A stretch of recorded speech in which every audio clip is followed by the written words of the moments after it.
it doesn't surprise me that Michigan is behind the NIL curve. Michigan's a conservative outfit. And when I say conservative, that's not from a political standpoint. I mean, they are conservative, meaning tentative and slower to act. Don't want to make any bold moves that are going to be missteps. And that's usually wise. Usually wise. However,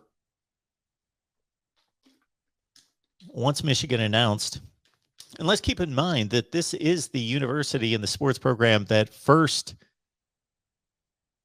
was the first in college football, in college athletics, to sign an apparel deal.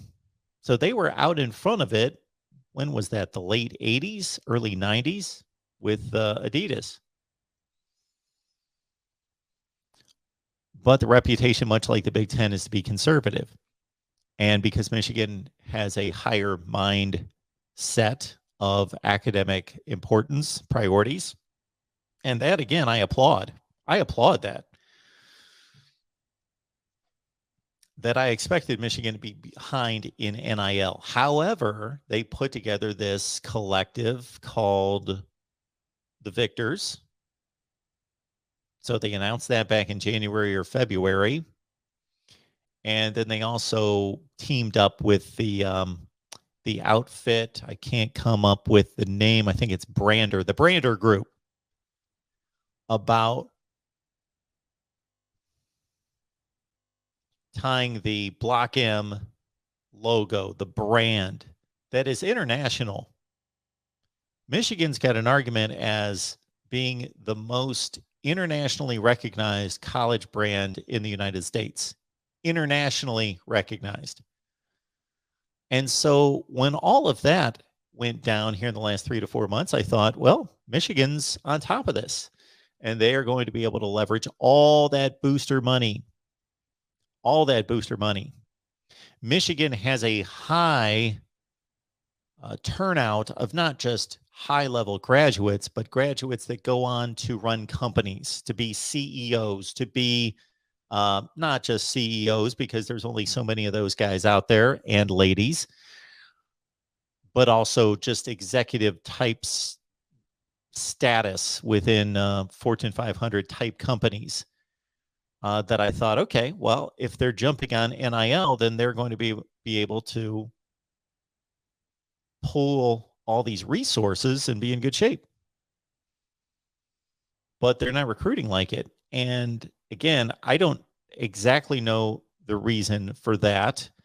I was on Michigan podcast, as I mentioned the other day. Steve Dace believes that it's very much NIL related, and he just didn't make the assumption, okay, Michigan's not recruiting well.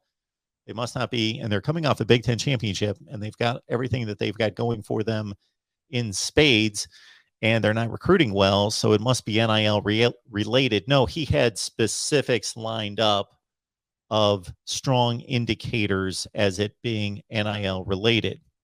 So what's going to happen here is Michigan is going to see itself behind, and it's probably somewhat too late to do much about it between now and National Signing Day, to where they're going to be able to grab and flip commits, because as I mentioned off the top, many of these commits have committed to places like Notre Dame, in which you don't anticipate them decommitting and flipping. You can't count on that. So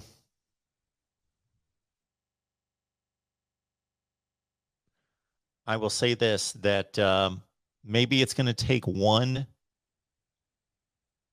substandard recruiting class to show Michigan that it needs to get its head.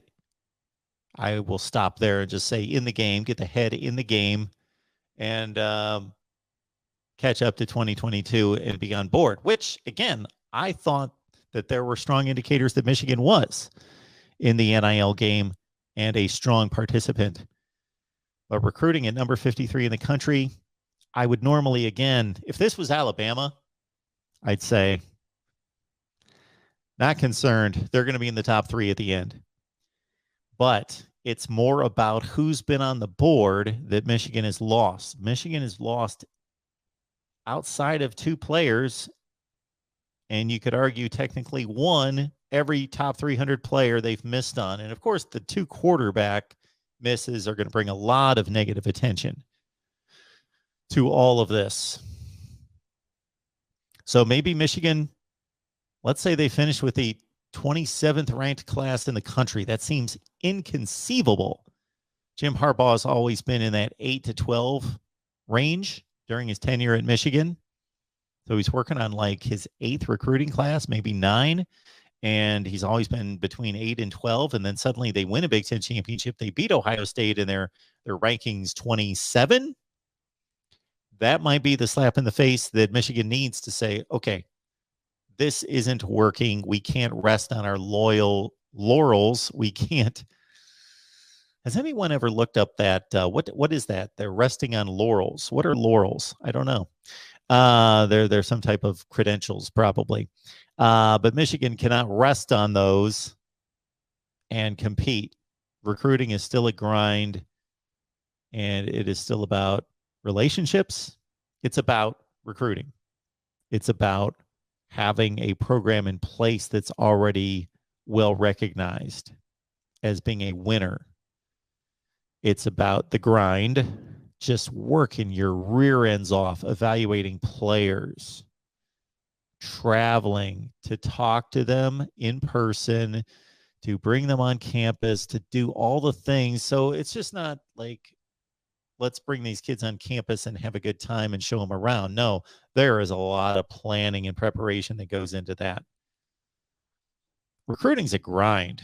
It is the biggest grind in sports. So you got to work hard. Your staff's got to be willing to work hard. Well, based on what they did in the 22 class, it appears as though they've got a staff that is younger and driven and energetic and can build those relationships with the kids, but they're not getting the job done thus far.